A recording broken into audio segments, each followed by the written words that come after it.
The promotion letter was still warm in my hands when she walked in, high heels clicking on the tile like a metronome for bad news. Rebecca, our CEO's daughter, leaned against my doorway, her smile sharp enough to cut glass. "You're demoted," she said. "Consider it a reality check." No preamble, no explanation, just that. I looked at the letter, looked at her. On whose authority? She tilted her head, amused. "You'll figure it out." Flashback. My first week. 3 years earlier, I'd been the nobody in the corner cubicle. No nameplate, no respect. My manager barely knew I existed. It was our CEO, Richard, who noticed.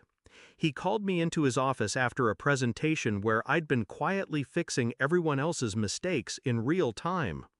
"You don't speak much," he said, "but you work like someone who doesn't want to waste a second."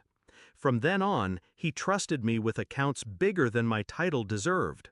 We didn't always agree, but there was respect. Until Rebecca came back from finding herself in Europe. The first cracks showed quickly. She started showing up in my meetings, not to contribute, but to ask questions she already knew the answers to, loudly, so everyone could see she was involved. She'd slide into my office chair when I was away, scroll through my files, leave my desk drawers slightly open like breadcrumbs.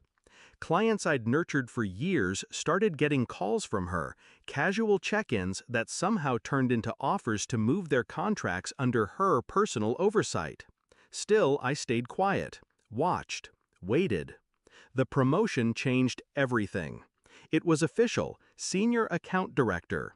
My pay doubled, my influence tripled. The CEO himself handed me the letter.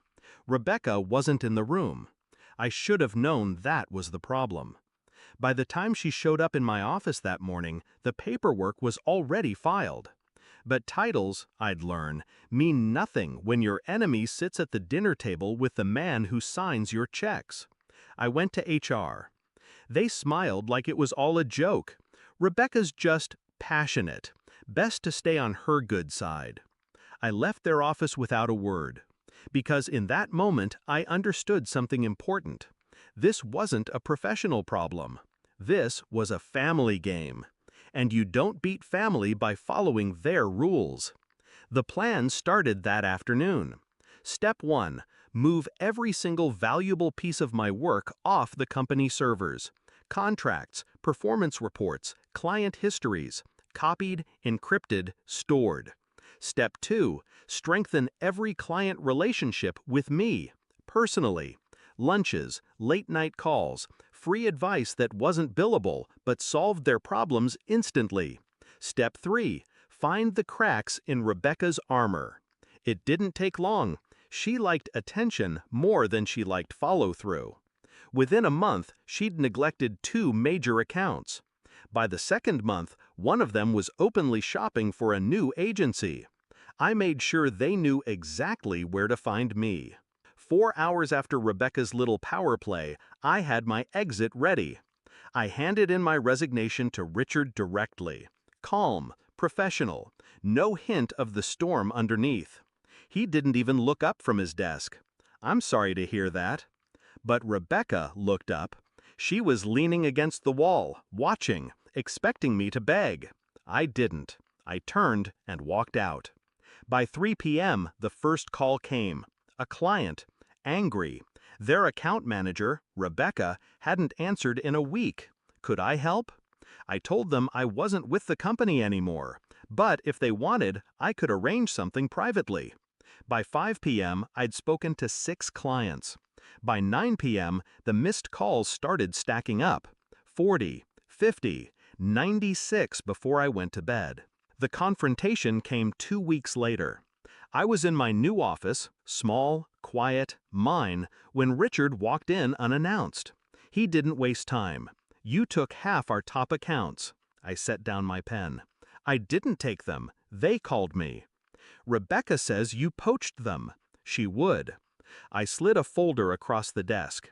Inside, every client email, every documented complaint about her, every proof of my clean exit. Dates, times, signatures. Richard flipped through it in silence, his jaw clenched. "She told me you weren't ready for leadership," he said finally. "She was right," I said. "I was ready to build my own." Rebecca never came to see me.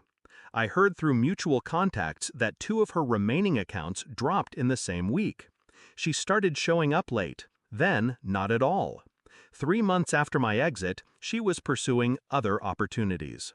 Now, my client roster is bigger than ever. The same people who watched Rebecca humiliate me now watch her name vanish from industry circles. I don't hate her. I don't even think about her much.